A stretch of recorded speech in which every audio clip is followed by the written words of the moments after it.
I think it's more the detail orientation that is the standard and the expectation in the day to day. Our guys dress the same every day, and what we wear, the whole team wears. How we do anything is how we do everything. If our locker room is not immaculate, then we're not doing it the right way. We try to spend a lot of time, you know, getting guys to open up, to talk about, to recognize what's great leadership. What made you you? What got you to that point? What did you love doing? What do you love about the game? What do you love about this program, or what attracted you to it? We say the depth of our leadership will also ultimately determine the success of our program.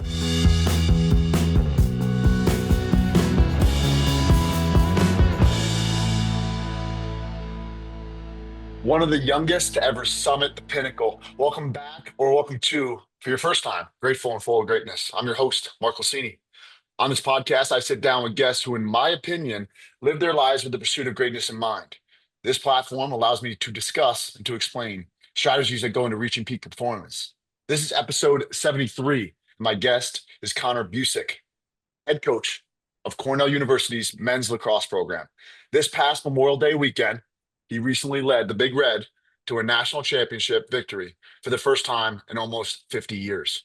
As a student athlete at Cornell, he was a three-time All-American and unanimous first-team All-Ivy midfielder.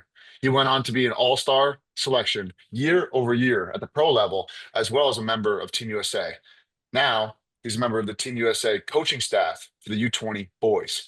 Known throughout the lacrosse world for his competitive fire, amazing athleticism, and outstanding character, Connor is a leader of leaders, perfect for this podcast. From player to coach, he's won at every level. So, without further ado, Connor, thank you so much for carving out the time to come on here. Of course. Thanks for having me. That was far too kind of an introduction.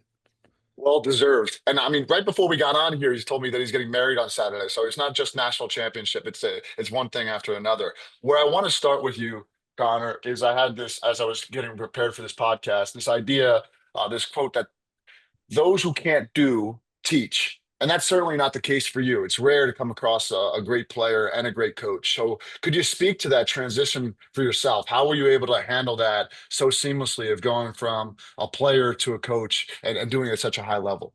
I think lacrosse is inherently a really creative game. I think there's, black and white pieces of it, and there's things that you have to focus on and be great at. But I think a lot of it, you see a lot of personality in the game. You see guys play it in a very certain, unique, distinct way. And so that's how we've kind of talked about it. That's how we've thought about it. I've never expected anybody to do it how I did it. And in fact, I say do as I say rather than how I did, and I think for me that's been a good way to relate to the guys, that it's not my experience, it's theirs. And so we've had the philosophy, create an environment conducive to success. Allow failure, allow guys to work through things, allow guys to feel things out and get to certain points, fully understanding there are non-negotiables and there are things you have to do a certain way, but there's not that many. And as long as you do those certain things a certain way, the rest is open to interpretation. And there's guys that do it better, guys that do it worse, guys that do it differently. And we want guys to be themselves out there. I think that brings out the best in them as competitors, as people, as teammates, as leaders. And so we want to give them that space to grow. Amazing. There's a guy I look up to on the entrepreneurial level. His name is Daniel Priestley. Wrote a great book called The Key Person of Influence. And one of his main one-liners is environment dictates performance. And obviously, being a mental performance coach, I bring that to setting influences mindset. So when you're trying to sleep at night, let's make sure it's very conducive. Maybe get the blackout shades or eye shades that really help you sleep. But also when it comes to the lacrosse performance or the weight room, you want to make sure that it's alive and vibrant and something that people can take away. You brought up the black and white nature of the sport before the creativity, right? Where you want to like basically set up the garden for your different personalities to flourish. Could you go to that a little bit? What are those fundamentals or the black and white things, non-negotiables, maybe as a coach that you're looking to set as a standard for lacrosse practices or the team itself? Sure. I think it starts with the inputs, right? It starts with the things that you control, and that's your effort, your attitude, your enthusiasm. Those are all things that are solely within your control and that we expect of our guys every day. Some days you're throwing better passes than others. Some days your shots, fallen, and some days it's not. Some days, you're scooping first time grounders every time, and sometimes you're not. And some of that's a little outside your control, right? Sometimes it's the pressure they're putting on you. Sometimes it's just not your day. But those are things that you control every single day. And then from, a structure and a system standpoint, right? Everybody's got to know where they're going after that first dodge. And whether it's offensive or defensively, you got to have an understanding of who's helping who, how we're playing together, how our six on offense or how our seven on defense are intertwined, right? If we make a call at the faceoff X and my wings don't know what's going on, we've got issues. And so that's the black and white. You have to understand what we're trying to do. You have to see the bigger picture. And then from there, decisions happen constantly in every facet of our game. It's a flow game. So mistakes happen. Guys decide and read and feel things differently. And that's where let's just rep it 1,000 times in those moments. It would be wrong of me to get overexcited about someone taking a bad shot or making a bad decision with the ball in their stick, making a bad slide decision, feeling something a little different, deciding that, they needed to support or didn't need to support. Those are all happening in the moment. So our hope is to make sure we're all clear on the structure, the black and white, the expectations in terms of how we play. And then from there to put them in positions to start to feel those things better and learn from on the field repetition, film study, all that sort of good stuff. Connor, I've shared this on a prior podcast, but I think you'll find it pretty cool. One of the guys that's a mentor to me, his name is Sylvain Guimond. He's a sports psychologist for the Montreal Canadiens and many greats. And one of the things that he did when he took over that position is he was going around the facilities and he noticed that there was no logo in the center of the locker room. And it was one of the first things he did. And he said that was one of the main things that gave them that effort, attitude, and enthusiasm to show up for work for a bigger cause. As I was getting ready for this, and it's like well known about the Cornell program, the George Moriarty, and the idea that you guys have this higher purpose every single time you guys show up. How often are you talking about George or things like that throughout the week or a given month? Yeah, I think George set the standard for what we expect of our team in terms of being a great teammate, a great leader, leaving your all on the field and giving it all to your teammates. And so I'd say between him and other guys that are intertwined in our tradition, it comes up almost daily. I think there's rarely a day that passes that we don't talk about the tradition and the history and the standard that is Cornell lacrosse. And the reality is we didn't create this blueprint. Obviously, we've had some great success, but me and the seat that I sit in with Cornell Lacrosse, I'm just a steward. I was a byproduct of the blueprint that existed. Going back 50, 70 years, you have Cornell Lacrosse has always been Cornell Lacrosse with the same few expectations and the same standard of how you go about your business and what it is to play good Cornell Lacrosse. And so for us, it's about upholding that standard, upholding that tradition, honoring those that came before us. And we've got a few very tangible examples of that we draw on quite frequently. And George is a big part of that. Yeah, I think because I've heard you, and maybe I've said it a few times now already, this idea of expectations and standards, I want to go there because it's one of these things where when you're looking at the young student athlete, right, you really want to foster the love for the game and you really don't want to hammer them with expectations and standards like in middle school too hard, right? Because you want them to share and love the sport. But then once you get to this Division 1 level, right, they have to be there. And I think the question I want to ask you around that is, how do you hold them accountable? I mean, you probably have a bunch of players who just have an appetite to meet that standard. Could you talk a little bit about that? Because it's really tough. You really want to make sure you're pushing and pulling the athlete to meet that standard, but sometimes they just need to want to go get it themselves. Yeah, and to that point, I think it's more the detail orientation that is the standard and the expectation in the day to day.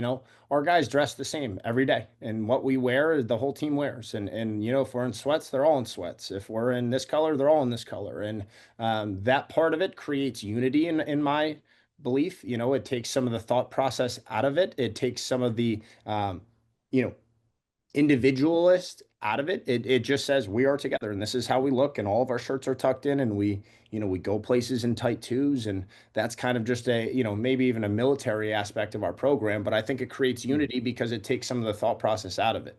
How we do anything is how we do everything. If our locker room is not immaculate, then we're not doing it the right way. If our sideline's not immaculate, then we're not doing it the right way. And we didn't come with the proper inputs, right? Our minds weren't in the right space to be successful. And so that's become, we all become creatures of habit, I think, in this program at some level. And so that's honestly even something we've tried to steer away from, where the details are the details, the standards are the standards. You come up and you show up in this certain way, you go about your business in a certain way. However, things change. Things, days aren't perfect. We got to add curveballs because we get so routine in how we do it because of some of the expectations that we have to almost recognize our blind spots within that and understand how to manage different parts of it. And so, again, a long-winded answer, but for us, it's about the little things all being perfectly detail oriented.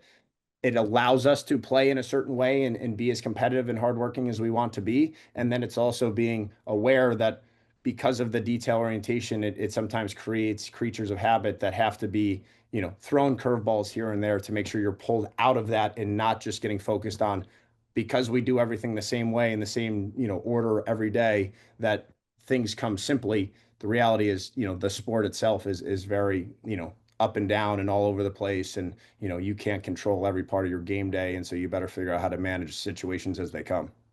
That was there's a lot of psychological brilliance that I want to pull out of that. The first one be about unity. There's an imagery, and any good story worth its salt follows this. It's Joseph Campbell's hero's journey. So you have this individual who's in the known world that crosses this threshold into the unknown world. They find a mentor or a helper or a coach like Connor. They have this kind of death and rebirth because life is really hard to them. And there was this part of it as they're coming back to the known world with a new perspective that I used to breeze over because I didn't really know what it meant. And the word was atonement.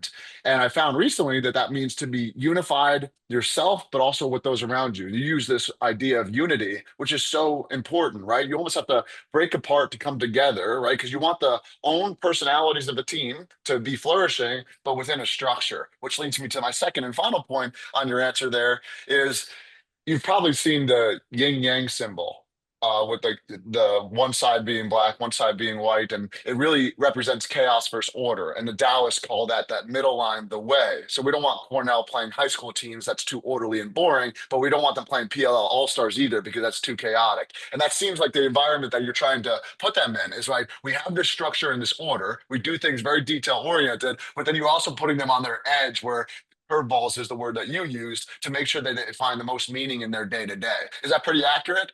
Oh yeah, I think that's spot on.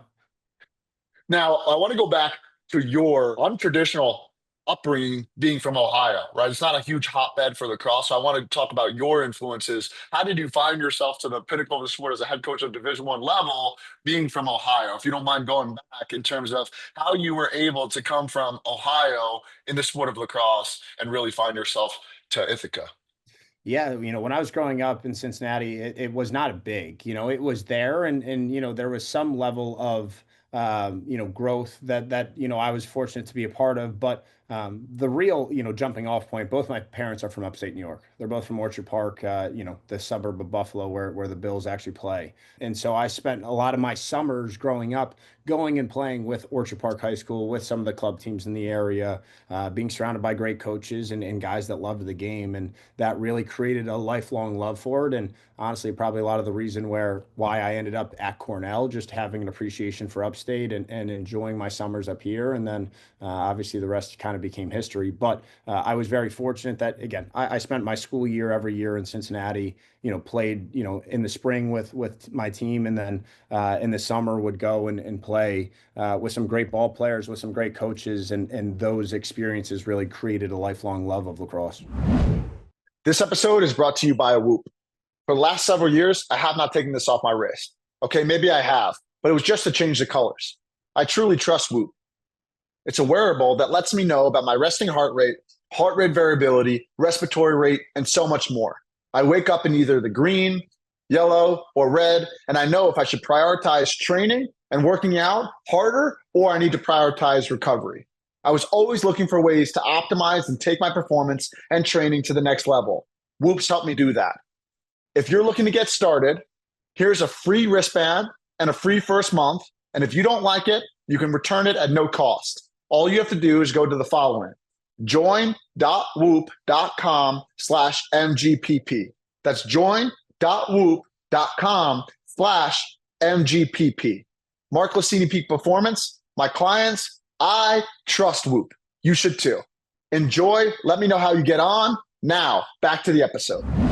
What about what's the Ohio part of you? If you were to look at Connor and talk about the Cincinnati aspect of you, what did you take away from your Midwestern side of you? Yeah, I think a lot of that was lessons learned on the gridiron. When you're in Ohio, you're a non-athlete if you're not a football player, if you're not out there on Friday nights and part of that. And so had an incredible experience there and went to an all boys high school that was massive and competed at everything, 400 boys per class. It was competitive in the classroom, it was competitive on the field. It was just a different place where, it was about an hour from home, so I had to learn to manage my time, meeting so many new people. And you went to middle school with a certain subsection of them, but not many. And so it was diving into the deep end for the first time in my life and having to figure out how to swim and how to, eventually manage the ups and downs to get to a point that you were competitive in all aspects and comfortable and confident and all those sort of pieces that make you a successful adult at some point. Amazing. Going on the successful adult usually comes from, people pouring into you in your childhood. So if you were to point to maybe one, two, or three earliest influences, I know you whispered about your parents there for a second, but in terms of maybe the high school or middle school, who jumps out to you as people who really poured into you early? Yeah, it obviously starts with my parents, but I had an incredible education growing up in just the places that I went and the people that I met. Again, my father has bounced around and helped out in college football at times and in the NFL at times. Still, has a game day job for the Buffalo Bills, and so for me, I had the good fortune of growing up and being in NFL training camps and going to bowl games.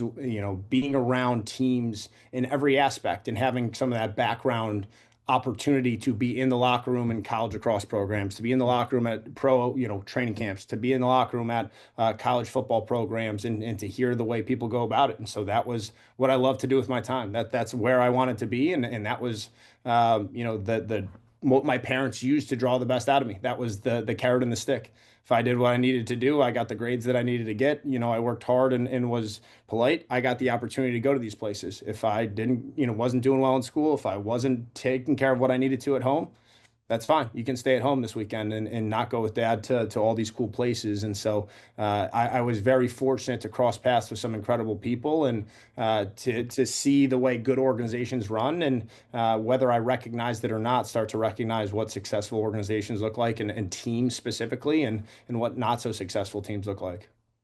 It's pretty amazing. The environment influencing again just keeps coming up in your story over and over and over. There's this book called Bounce, where at one point, the top players in the world in ping pong all came from the same street. And it's because their gym teacher left the gym open and they were just playing all day long and taking each other to another game. So, I mean, the fact that you had this, NFL training camp experience and kind of always observing and taking it in. Now, something that goes is often talked about, especially in sport, is this kind of nature versus nurture. We're talking a lot about the nurture and the environment. I obviously played against you in college as well. You've had a physical stature about you for a very long time. Now, being on the coaching side of it, when you're recruiting, how much are you looking at the physical stature and the natural, ability versus, the intangibles and the gutsy and the hard workiness and the hustle? He's the toughest, hardest working, most competitive kid in the program. And you're like, cool, layup. Most are some combination of a few check boxes, and you have to decide what's most important. Or Mhm. do you think they have the ability to get over the top? I know personally, I was a late bloomer in terms of athleticism. I always had good hands, but it took me a long time for the body to catch up to have the athleticism. And, it behooved me over the course of my college career because I was late, I started, maturing and continued to mature throughout my college career. And so that's the other part that you're looking at is do they have a Mhm. body that looks like they have the ability to grow? Do they have the desire and the work ethic to grow? Do they have that competitive edge to them that's going to help them grow? And again, it's a very imperfect science, and that's why pro drafts and college recruiting, there's booms and busts, and sometimes you look smart and sometimes you look silly, but that's part of the game. And so at the end of the day, you always pick your pony based on the intangibles. If they got the right stuff about them, it doesn't matter if they ever reach this level of superstardom, they can still impact your room. They can still make your program better, and you can still love working with them every single day because they're built to the right stuff and they love competing with their teammates and making the organization better. What a line, built to the right stuff. I just had Eric Musselman on a podcast, a long time college and NBA basketball coach. And I'm interested to see what you do off the field because I know you're not just having them do line drills all the time, but what are you doing to foster that kind of personal and professional and character development off the field? Are there scenarios you have the team and players put inside of, outside of the weight room and the lacrosse field? Yeah, we spend a lot of time. Obviously the Cornell lacrosse culture has kind of become, legend and lore and something that we hang our hat on, but it doesn't just happen, And I think over the course of my time on the coaching staff, prior to me and on the coaching staff, during my playing days, let's say, culture was never written down. It was just understood, and it was kind of like one of those oral tradition things that over time, things just roll, right? The older guys teach the younger guys, and there's an understanding of what it is. Since, I don't know, call it 2017, 2018, we've spent a lot of time trying to nail down what it is, trying to put into words what we expect of our guys. And that's how we start every year. Hey, here's our culture. And to be frank with you, it's probably about 30 words, but they're very intentionally chosen words. They're really thoughtfully executed that this is what it is, this is what we expect of it. But realistically, the words on the page mean nothing if it's not what we're living every day. In terms of the semester, especially the fall, we try to spend a lot of time, getting guys to open up, to talk about, to recognize Mm. what's great leadership, to recognize what's great teammates, to recognize things, just kind of build those bonds and talk about things that, much like I'm sure you do on this podcast with all your guests, right? To talk about, some trials, some errors, some adversity, some, what made you you? What got you to that point? What did you love doing? What do you love about the game? What do you love about this program, or what attracted you to it?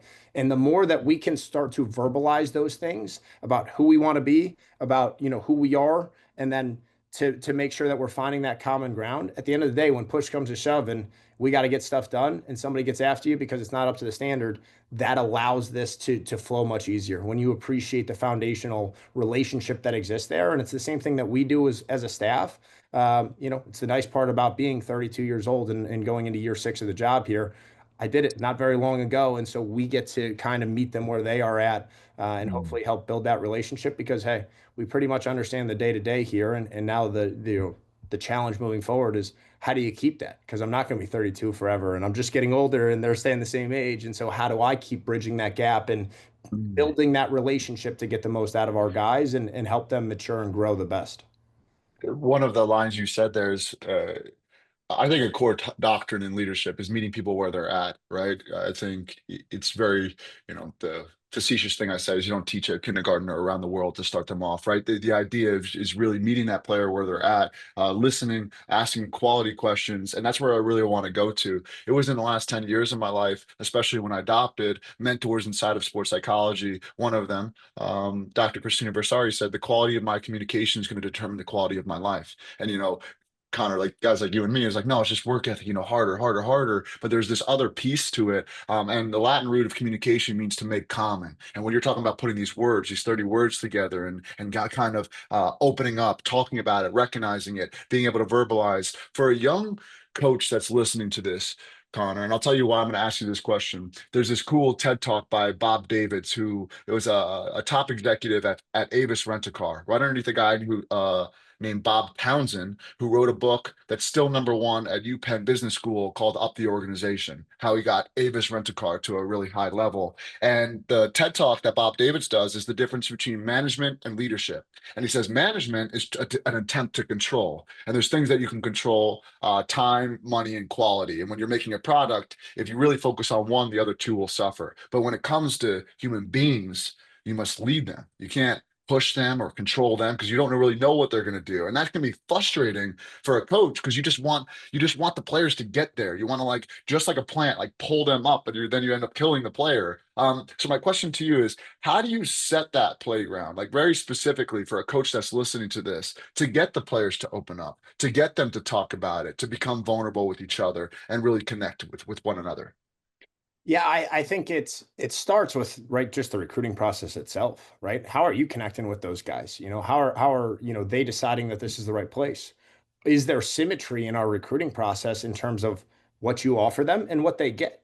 right? There's a Mhm. lot of places that want the kid to say yes. And when he says yes, that what they were offered and what they were told is not what they get. And so it starts with just trust, right? It starts with symmetry in that process of, hey, we're going to tell you all the things that I love about this place, but I'm also going to recognize the challenges that exist here.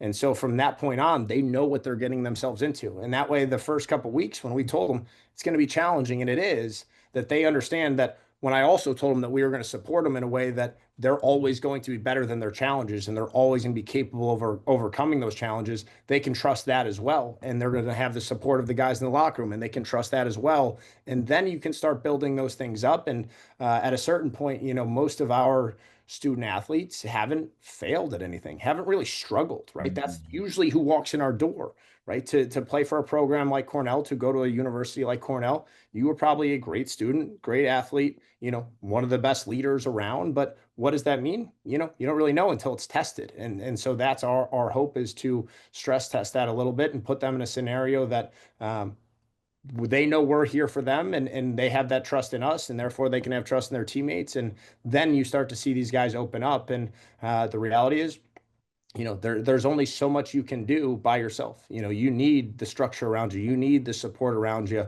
And so I think coming to terms with that is something that's a big step for a lot of these guys, because they've never had to ask for the help before. And I think that's when that bond really starts to form and strengthen and create the experience that comes after you get to that point.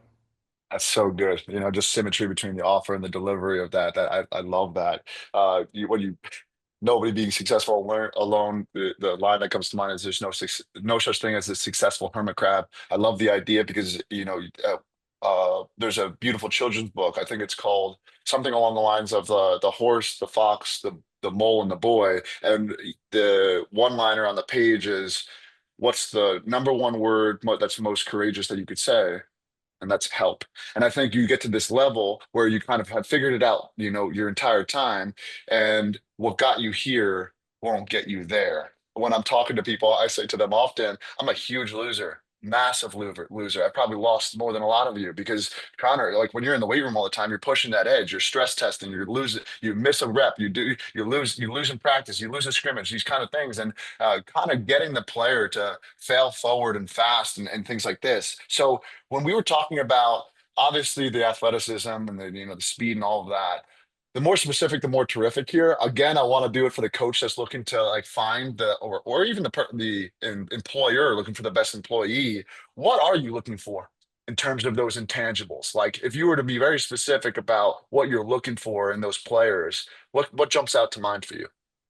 Yeah, I think for those guys, we're looking for guys that are tough, right? Guys that are resilient, guys that have kind of gone through some things and fought their way back through, guys that are mature, and again, a lot of this kind of allays itself into maturity, but we want guys that are competitive, that guys that are dying to win, that it's not a hobby for them. It's something that, whether it's, between the lines on the actual lacrosse field, or it's pick up hoops, or it's freaking checkers, that, they've got that edge to them, and then probably foremost, we need them to be selfless, and not in the sense that they thinks less of themselves, but they think of themselves less, right? They're involved, they're empathetic, they care about the people around them, they want to be well liked in the room, they want to be a part of the greater good.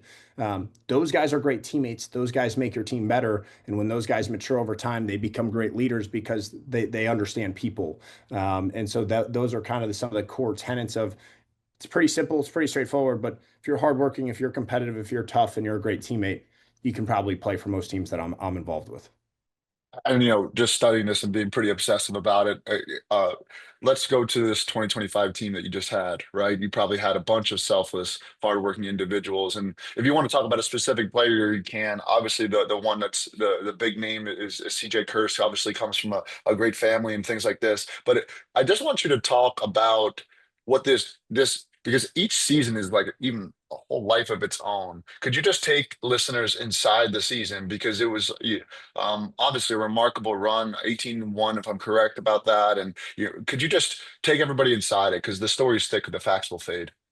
Yeah, I think this story starts years ago, right? Where we kind of going through COVID, coming out of COVID, knew we had some talent on that team, but I think there was just a renewed sense of love for the game. The outcomes were important, but the opportunity to play. And actually, for the first time in any of these young men's lives, the game was taken away, right? That they were not physically able to just go out on the field and play with their boys. They were not physically able to go out and practice. And so I think there was a renewed sense of urgency and appreciation that we all talk about it. We talk about how on any given day that this game could be taken away from you. Your opportunity to compete in this game could be, taken away. But the reality is, not many of us actually hear that, literally, right? We miss the point, and that was the first time ever that we literally like didn't have the opportunity. And so I think there was a gratitude that came about it and a sense of urgency that we don't have to. And so that year was awesome. And, we go to the national championship in 22 and we lose to an incredible Maryland team. And I think there was a lot of expectation that, hey, we're on the right track. We're going to be back here.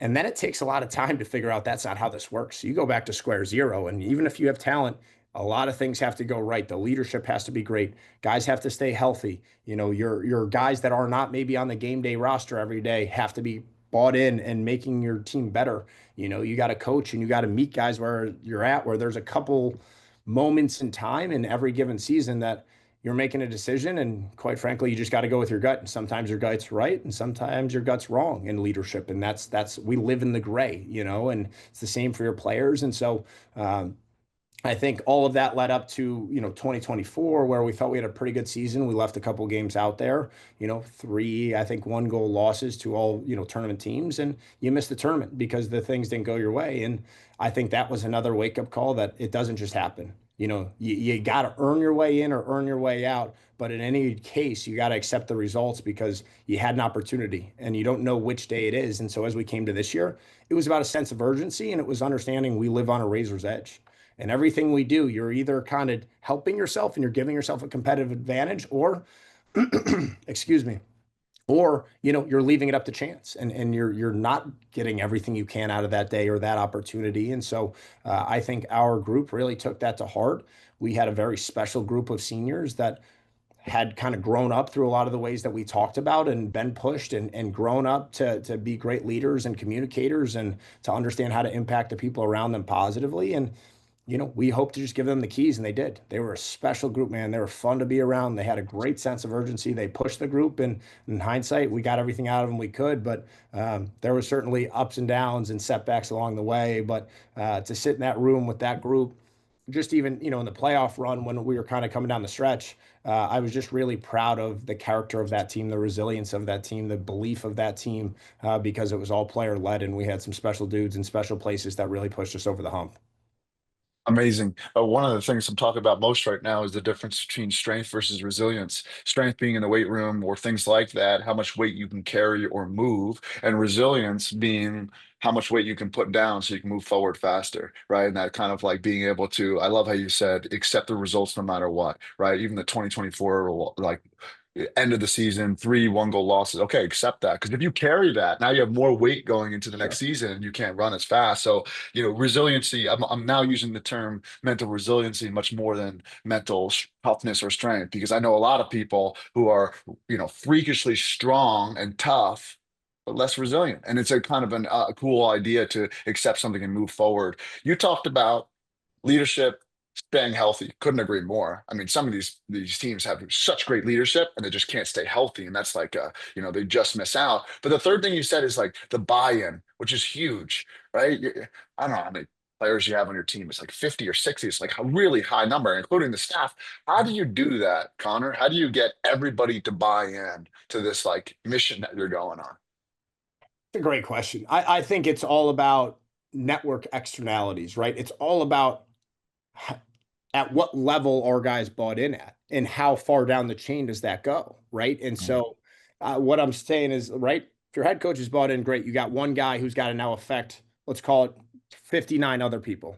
Okay, your whole staff's bought in. You've got 6 people that can now affect 54 people, and on, right? We say the depth of our leadership will also ultimately determine the success of our program, right? The more people we have bought in at the highest level that can touch, individuals, right? So if we get it to even half and half, we got 30 that are perfectly bought in and 30 that are moving up the chain. That's 1 to 1. We can be pretty successful there. And so you're just trying to keep leveling up guys in terms of where they are on that buy-in spectrum And it's, you get enough to that highest level, you get enough that can start bringing guys with them. That's when something pretty special starts to happen. I don't know how many times you've said that, but that is, I mean, if that's your line, that's your line. The depth of leadership will ultimately determine the success of your program. That is phenomenal. Where I would go is, what comes to mind is there might not be much worse in this world than climbing a ladder that's up against the wrong wall, right? So, what I want to ask you is about misconceptions. I think there's a lot of programs, let's say, that are just emphasizing the wrong thing. And I like how in high performance, it's a mixture of science and psychology, science being matter, so me hitting the table matter, and then psychology being what matters, right? So they have to be able to hit these certain metrics, 10-yard dash, pro agility, this, how all accurate they're shooting, but also the what matters. From your perspective, what are some of those misconceptions that maybe even you as a younger player or coach thought were more important, but you now have come to realize that this is more important and these are kind of more misconceptions?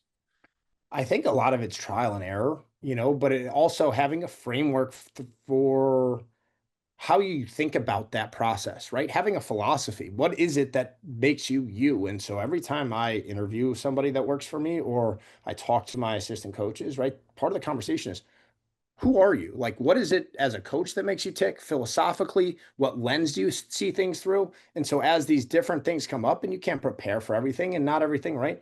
We lack some wisdom, you could say, because of the amount of time we've been doing this. But through what prism do you see every question?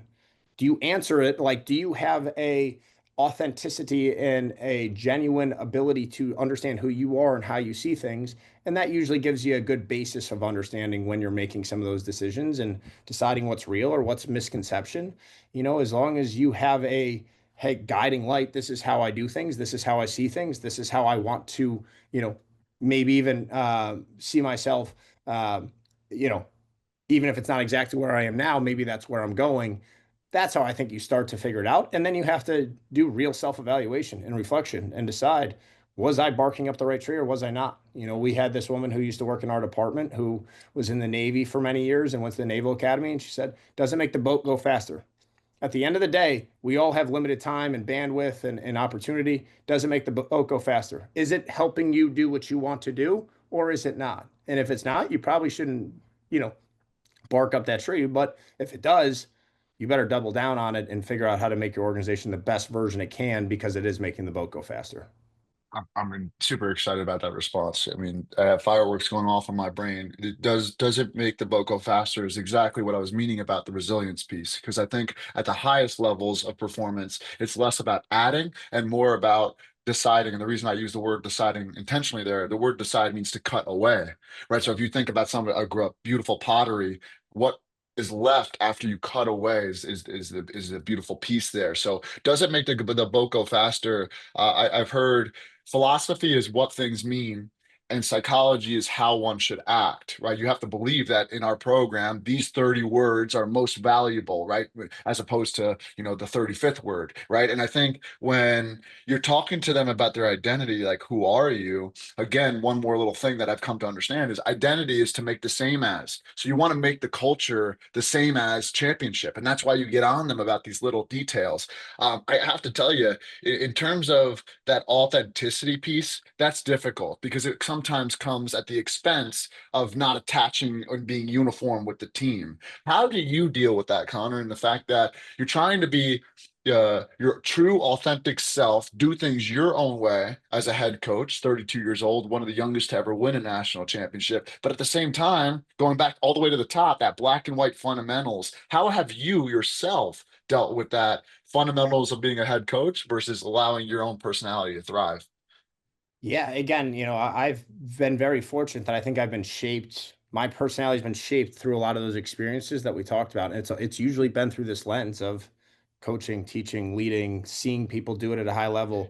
That has been my hobby for many, many years. And so for me, I think it's really important to just be you, right? I think we all do it our own way. And again, you and I were playing at the professional level together. And I think in a lot of ways, that is, the highest version of how you just show up and be you, because you don't have the time to bond. You don't have the time to necessarily build this unity that you're practicing all week and you're hanging out and having dinners and, whatever. You're together for 48 hours. And so how is the best version of you helping to be the best version of our team? And what I always realize is guys that were afraid to be themselves weren't successful. And it's hard. It's hard to be confident. It's hard to put yourself out there. It's hard to not try to fit a perfect shape or a perfect box.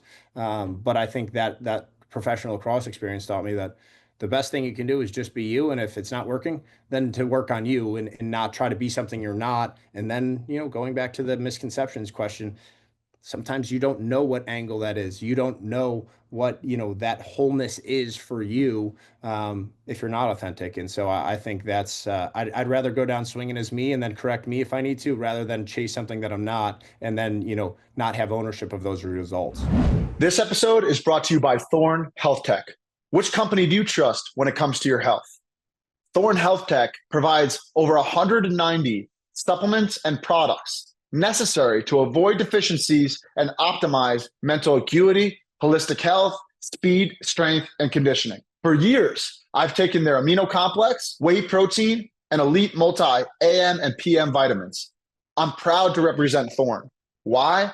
Because their quality of products is the highest, as well as purity and potency of every supplement. They're backed by the Mayo Clinic. The raw materials that go into the supplements are NSF certified for sport, as well as tested and retested to meet Olympic standards.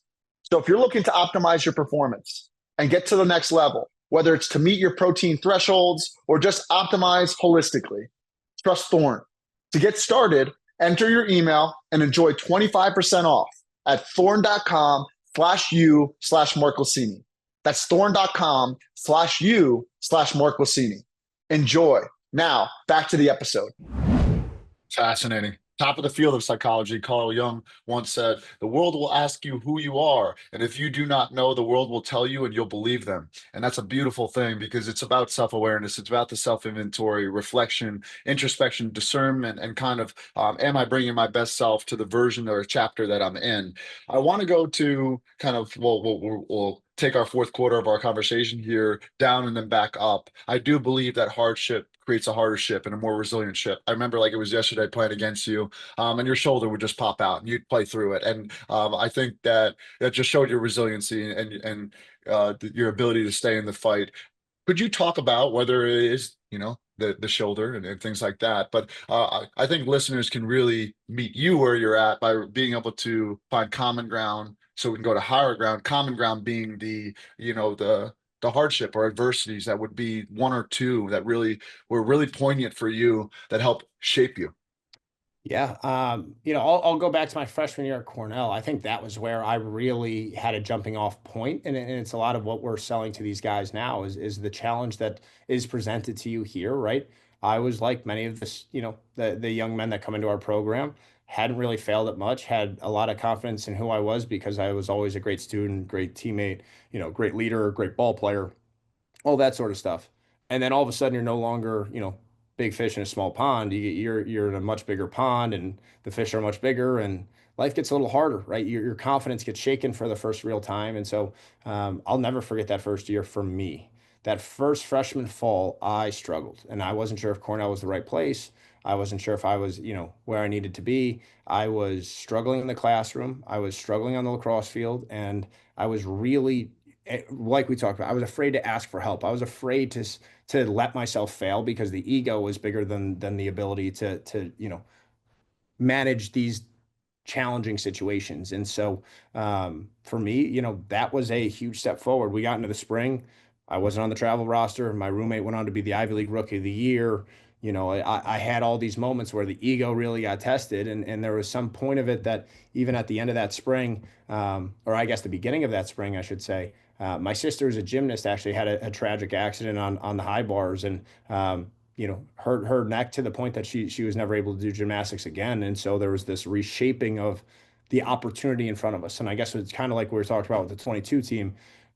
For the first time, it became very real and hit very close to home that it's an opportunity. We get the ability to play lacrosse. We get the ability to go to a place like that. You had to be more grateful than you were just chasing outcomes and take more confidence in the support system in your process than and the outcomes, because on any given day, right, you're successful or not successful, but that shouldn't change how hard you work, how you treat people, the attitude you have every day, the gratitude you have for that opportunity. And I think that was massive for me in shaping who I was. I had a great support system around me at Cornell that helped me manage all of that was going on in my life at that time.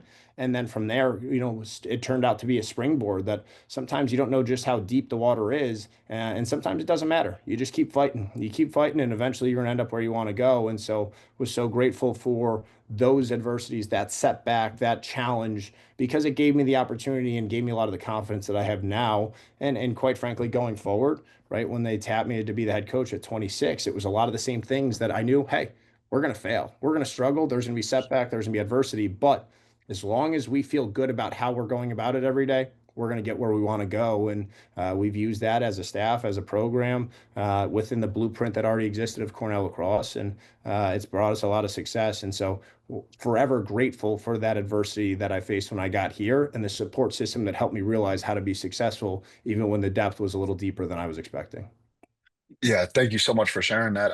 What I a strong argument can be made that utmost confidence comes from, the survival of very hard times and being like, I'm still here. I'm often talking about with the clients that I work with.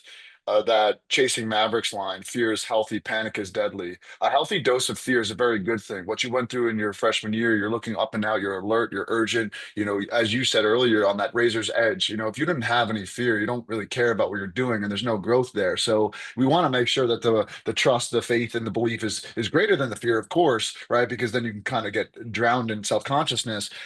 But the top thing in training your mind, if you will, is not becoming so confident, but becoming more courageous. So voluntary exposure to what you're afraid of makes you stronger. That's the whole core tenet. And I think of, I shared this story that one of our first golden retrievers, our family just put it in the pool. It hated being in the pool and never went to the pool again because it didn't want to go in by itself. But then the next one, we let like kind of like put their feet in the water and all that stuff. And then if you went to any sort of park or lake, it was like, forget about it. The dog's going to go in there and just loving it. So it's the whole idea that involuntary exposure makes us kind of shy away, and voluntary exposure makes us bigger, stronger, and more courageous. And that's really what coaching is all about, is making your player, you can do this. I've seen you little glimpses of that and making that spark to a fire. So, you know, going on the thread of fire and the positive side, we already talked about that negative side. You've been on bronze medalist with Team USA. You've won championships, Ivy Players of the Year. What would you point to in your whole arc as some of the greatest highlights in your lacrosse career? It's probably going to be this 2025 national championship, but what else stands out to you? Yeah, I think that's a good starting point. I think my in 2012, I played on the U19 team that won gold in Turku, Finland. That was a huge one. And that was kind of on the heels of my freshman year where I was trying to figure some things out. And it really restored a love of the game and a love of competing. And obviously to wear, the country across your chest, that kind of builds that gratitude for the opportunity again, like we were talking about, and had such a great, relationship with that team. And so now to be coaching this team coming up to go to South Korea, it's very cool to be on the flip side of it and to pay it forward, and to be a part of that. Certainly, playing in a Final Four is something that I relish. And to be frank, I live the dream. I get to be a part of Cornell lacrosse every day. That's a passion project. I got to share in a national championship with our tradition, with our team. And, obviously that's a memorable moment, but every day, we get to do this thing and do something that I care about, that I love. And they pay me to show up here every day, which is pretty damn cool, because I think I'd probably do it for free most days. It's crazy because a lot of the reason why I love doing this, especially with individuals like yourself, is you get to see, obviously, did you see what happened on Memorial Day? But the story behind the story and the story behind that story. And I think when you call it a passion project, the idea that comes to mind is paying the tax up front, right? You have obviously had to sacrifice other things. And I think the listeners can hear from that, right? I know you're able to say that I live the dream and I love what I do, but that at a certain point, maybe it was right around 2020 or earlier than that, coming out of college, you've had to sacrifice other paths. Could you talk about it a little bit? Because I think that would be a really relatability point for listeners. Where, yeah, I see the massive ring that you guys just took home in May, but what about back then when you said, you know what, I'm not going to go this route. I'm going to go this route. It's going to be tough, right? But rough roads and smooth roads and rough. So talk about that rough road where you kind of had to sacrifice other things and really dig in into the trenches. Yeah, I think again, it's all choices, right? We only have so much time in a day, and you only have so many opportunities to do things. You got to pick what matters to you. And so certainly, and I know you can relate to this throughout my 20s, being on the road recruiting all summer and then, playing professionally on the weekends, there was not much time for hanging out when most people were going to hang out at the beach or going on vacations or, partying in the city or, going out east, if they're in the city to hang out, right? We were pretty much spent the majority of my 20s and especially in the summer on lacrosse field. And whether that was coaching, whether that was playing, whether that was recruiting, that was part of the sacrifice. And still to this day, as a college lacrosse coach, it's pretty all consuming. It's most of every single day of what we're doing. We spend a lot of time on the road in the summer recruiting. We spend a lot of weekends, between whether it's, in the facility for games, traveling for games in the fall between alumni events and fall scrimmages and whatever else that we have going. It's hard on the family and it's hard to find some routine. And so I know my fiance is certainly a superstar for dealing with it and taking it all in stride. But certainly there's a lot that goes into it that when you love everything you're doing, you do a lot of it. And that's part of the give and take. And as I grow older, I'm trying to do better. But certainly when I was a little younger, there was not much else going on. It was full go lacrosse all the time, every day. Your off weekends, you're going down to playing a Team USA event in Sparks or, travel to Vancouver for the Indoor Worlds in 19 or whatever it is, and all incredible opportunities, but certainly at the expense of everything else around that, whether that was your family, my girlfriend at the time, right? Like so many different things. And so you're appreciative when you look back on it and recognize the sacrifice, not only that you make, but everybody else around you makes to allow you the opportunity to chase your dream and do the things you love. In the performing arts, great university, if you will, Juilliard, on like the first day, whether it's a apocryphal or not, whether the story has a true essence to it rather than it being a truthful story, is they ask their students, "Is there anything else you'd rather be doing? Raise your hand." And if they raise their hand, they say, "Go do that." Right, because this is going to take every bit of you. And I think there's right in line with that. A famous violinist once said, after performing beautiful, a Mozart replica, backstage, a woman comes running in and goes, "I would do anything to play like you did tonight. I would give my whole life." And they respond, "I did." And I think with that whole idea of kind of being obsessed and all consumed, there's a huge price that you pay up front, but the jubilation of the national championships are well founded. So I think the last two questions I would ask you is, each and every individual I bring on here have kind of their own ethos and what's most important to them. What are some of the most repeated messages you find yourself saying to the Cornell men's lacrosse program? Like whether you're bringing them into huddles, you find yourself saying it pretty much every week, because it's something that's really important and on your mind and heart most of the time. Yeah, one that is kind of on everything that we do and something we repeat constantly. It's well done is better than well said. At the end of the day, we can talk through things, but the game's played on the field and leadership is done through action. And being a great teammate is about what you do and how you make people feel and not what you say you want to do. And so at the end of the day, we like to talk about these things to kind of set a standard and an expectation. But at the end of the day, it's what you do and not what you say that actually resonates with people. And so we talk about that one constantly. Awesome. And I guess this will be the last question then, because I want to make sure that you and I are well done, better than well said here. What are you most looking forward to? Obviously, you have your wedding coming up this weekend. That's massive. But on the go forward, 1 year out, a few years out here, what are you really looking forward to? Yeah, I got to start with my wedding coming up in just a few days, and obviously a great weekend celebrating with her and a lifelong, life of happiness with my beautiful bride, and then from there, I think for us, it's about living in the moment, and I don't want to say that I don't have goals and I don't have aspirations, but I also don't like losing days, right? We talk about it in our program a lot that if we talk about Memorial Day every single day, we're missing out on 364 great days that exist in every year. And so I'm looking forward to, tomorrow, honestly. Like I'm looking forward to what's right in front of me and making sure that we get the wedding ready and that we have a great weekend. And, from there we'll turn our sights and I get the opportunity to go to South Korea with the U20 team. And so hopefully a world championship. And then we fly back and we're right into school. And so, for me, it's always behooved me to have ambitions and want to be the best at what I do, but not get too far ahead. Every time I've gotten too far ahead, I end up missing the things that are right in front of me. And so I know it's a bad answer to your question to top us off, but I think, day to day, waking up with appreciation, giving it everything you got and putting your head on the pillow at the end of the night, feeling like you gave it everything you had is usually, that's what I'm looking forward to most. If I can do that consistently, life's pretty damn good. Yeah, and then one final note because I wanted to say it earlier and never did. You brought up gratitude a bunch. Obviously, it's like inside the title of this podcast because I've really never found somebody who was truly great, like many years down the road that I really admired, like just stacked wins upon wins upon wins that didn't have this greatness inside them that they would never arrive, but also were really, really grateful. I want to just call forth one more thing out of you, if anything comes to mind here. But this is all about like those who have really poured into you as well, and you're influencing people with all these messages. And I have pages full of notes. I guess the last thing I would say to you is, was there any piece of advice that like was given to you along your journey that was like so pivotal because of whoever it was that said it to you, or what that message was that really allowed you to like have that in your last answer, present in the day and always chasing something in pursuit?